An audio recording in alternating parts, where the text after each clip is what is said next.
Hello friends, good morning. तो हमने कल की क्लास में पढ़ा था परसेंटेज।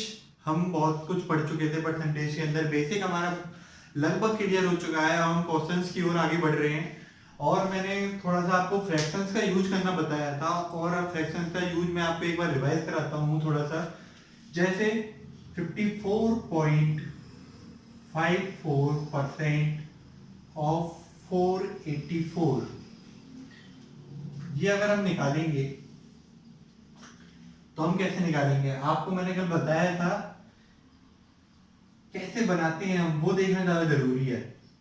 जैसे हम इसको देखेंगे तो अगर 9.09% मैंने आपको पढ़ाया था, इसकी वैल्यू क्या होती है, 1/11 इसकी वैल्यू होती है। अगर इसके अंदर अगर इसके अंदर हम मल्टीप्लाई कर दें 6 से, तो ये बनेगा नहीं बनेगा, बनेगा। 54.54 कैसे बनेगा, 9.09 के अंदर अगर हम 6 से मल्टीप्लाई कर देते हैं तो ये बन जाएगा। तो इसके अंदर भी 6 से मल्टीप्लाई कर देंगे 54.54% बनाने के लिए।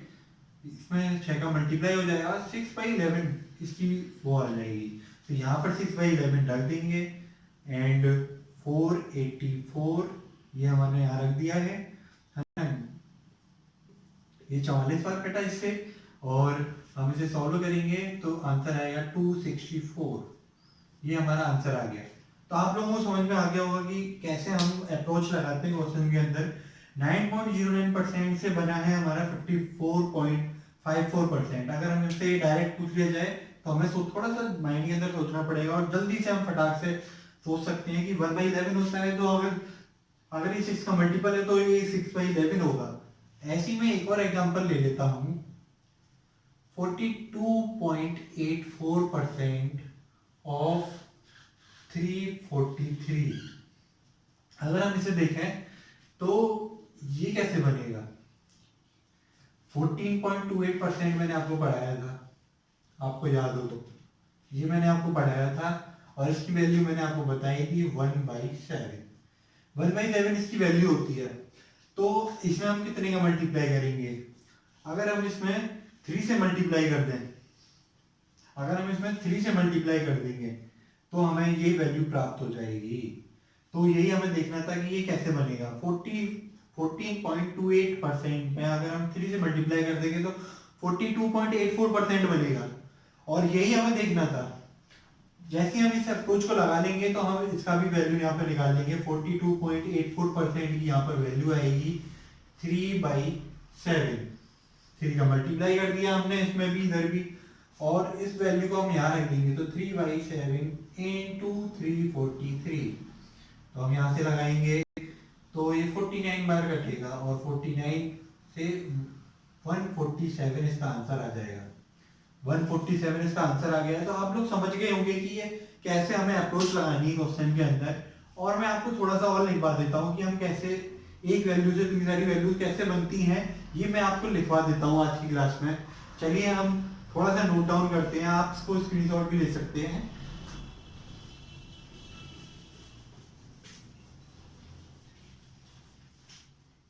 आपको बताने वाला हूँ जो कि आप क्वेश्चन के अंदर पुट करके उनकी वैल्यू निकाल सकते हैं। तो जैसे अगर हमारे पास 12.5% है, 12.5% है हमारे पास, और अगर हम इससे इससे वैल्यूज क्या क्या बनेंगी वो हम पहले ही देख लेते हैं एक बार। इसकी फ्रैक्शन होती है 1/8, जो कि मैंने आपको पहले बताया था।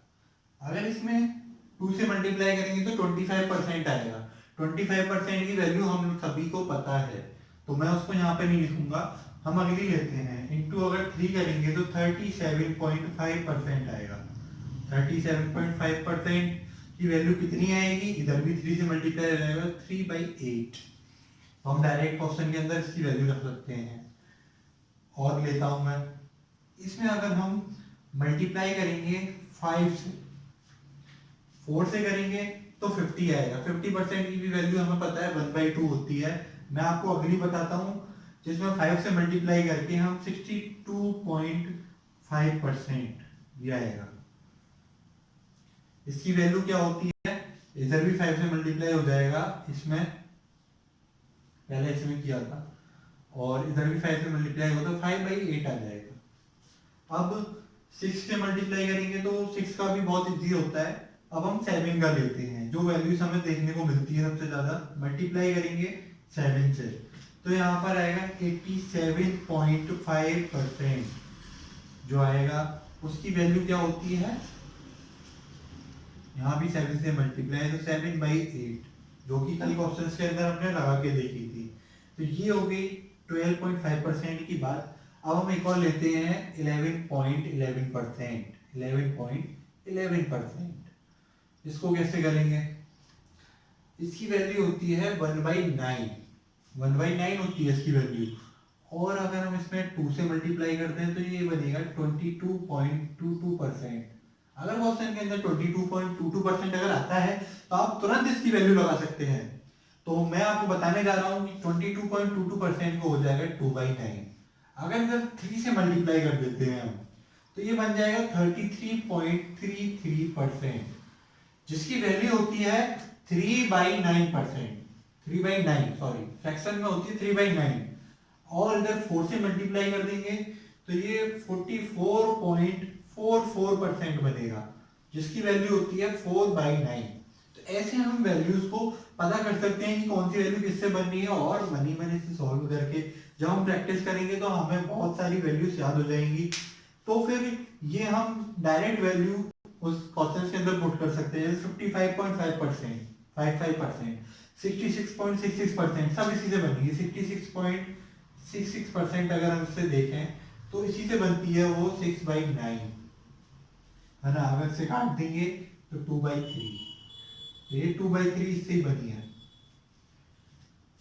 अगर और देखें हम 55.55% की जो बात कर रहा था मैं कल मैंने आपको दिया भी था ये घर से करने को, तो इसकी वैल्यू होगी 5/9%। तो ये आपको समझ में आ गया होगा कि कैसे हम वैल्यूज को बना रहे हैं यहाँ पर, और ये सब क्वेश्चंस के अंदर हमें पूछ सकता है। तो ये सारी वैल्यूज हमें बहुत ही इंपॉर्टेंट है, याद होनी जरूरी है। तो हमें ये सारी याद होनी बहुत ही इंपॉर्टेंट है।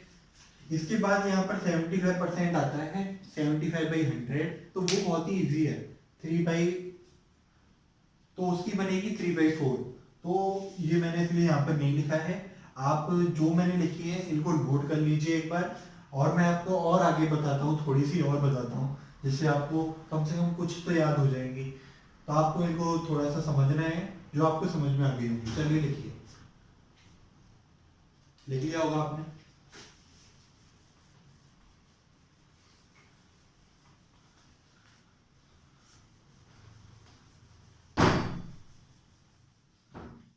ये 11.11 और 12.5 से वैल्यूज कैसे बनती हैं। अब हम एक और लेते हैं, अब हम लेते हैं 9.09 से कैसे बनेंगी।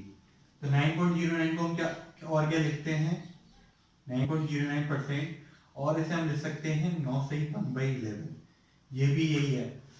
तो इसकी मैंने आपको वैल्यू बताई थी, अगर आपने पार्ट सेकंड देखा होगा, पार्ट सेकंड और पार्ट थर्ड में मैंने दोनों में बताई थी आपको वैल्यूज इसकी।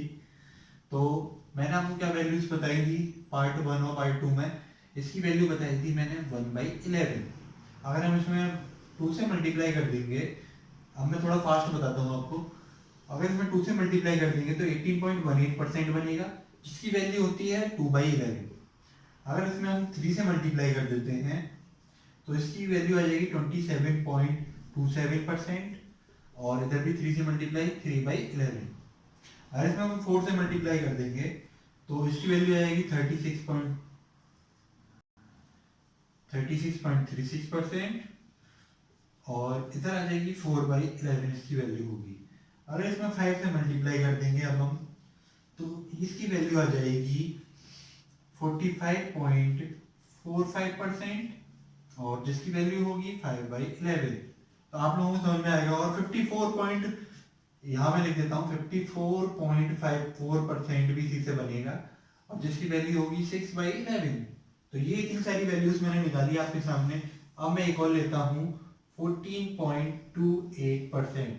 14.28% को अगर हम देखेंगे, इसको हम 1/7, इसकी मैंने आपको बताई थी, इसमें अगर 2 से मल्टीप्लाई कर देंगे तो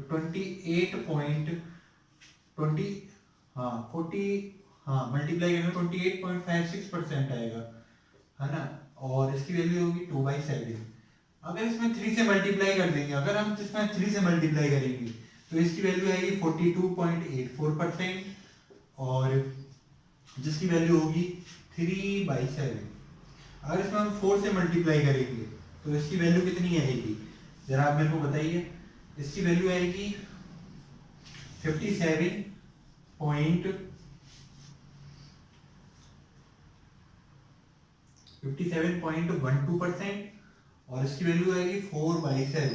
तो आप देख सकते हैं, हम ऐसे करके वैल्यूज निकाल सकते हैं। क्वेश्चन में हमें ये दे रखा होगा, या फिर ये दे दे, या फिर ये दे दे, या फिर ये दे दे, ये दे दे, ये दे दे, तो हमें ये कैसे बनानी है। ये 14.28 से बनती हैं, इधर वाली 9.09 से बनती हैं, और मैंने आपको पीछे जो बताई थी वो अलग अलग बनती हैं। तो आज की क्लास में हमने ये सब, हमको पूरा कॉन्सेप्ट क्लियर हो चुका है, और आपको कहीं भी दिक्कत नहीं आएगी। मैं बताने वाला हूँ आपको, आप थोड़ा सा बस एक बार जैसे मैंने लिखा है वैसे आप लिख लेना अपने पास, अपने नोट्स तैयार कर लो। पार्ट सेकंड तो जरूर देखना, पार्ट सेकंड से अब तक की वीडियोस बहुत ही इंपॉर्टेंट है, और आपको बहुत ही फायदा होगा इन सब से।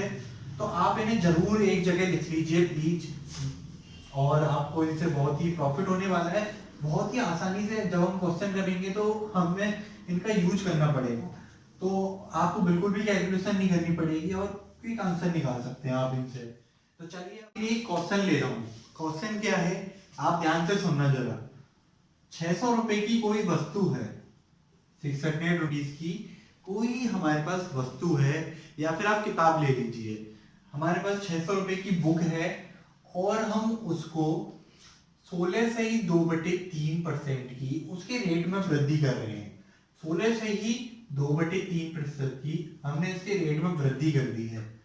तो हमसे पूछ रहा है कि नया मूल्य क्या होगा इसका। तो हमें नया मूल्य निकालना है, तो हमें इसकी फ्रैक्शन पता होनी चाहिए। अब ऐसे सॉल्व करोगे तो बहुत ही ज्यादा टाइम ले जाएगा, टाइम अपन को लेना नहीं है बिल्कुल भी, हमें डायरेक्ट इसकी फ्रैक्शन देखनी है। मैंने आपको इसकी फ्रैक्शन लिखवाई थी 1/6।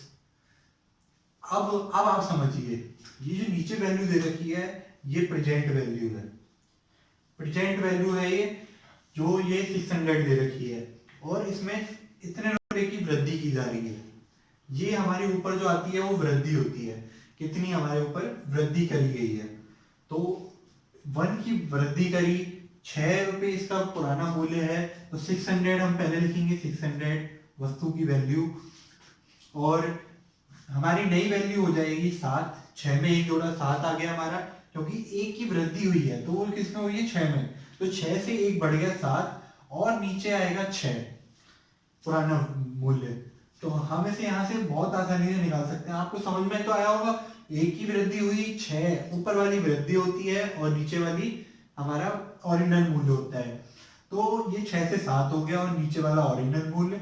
अब ये कट जाएगा यहाँ से यूं, और इसका आंसर आ जाएगा 700 रुपीज हमारा नया मूल्य हो गया।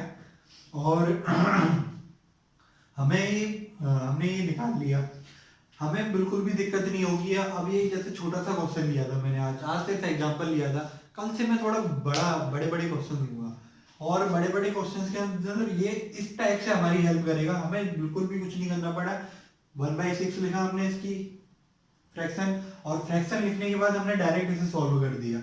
1 की वृद्धि हुई 7/6, और हमारा आंसर आ गया 700। अगर किसी को कोई दिक्कत आए तो कोई बात नहीं, धीरे धीरे करके समझ में आएगा, है ना। और आप लोगों को आज की क्लास में बस इतना ही मैं पढ़ाता हूँ, और चलिए अब अगली क्लास में मिलते हैं।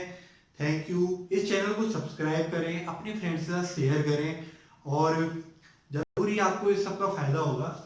और प्रतिशत आपको अगर कोई भी क्वेरी हो तो मैं आपको लिंक दे दूंगा डिस्क्रिप्शन में, आप वहां जाके मेरे से क्वेरी कर सकते हैं, और मैं आपको बता दूंगा। तो कृपया करके थोड़ा सा सपोर्ट करें, शेयर करें वीडियो को। Thank you, bye bye.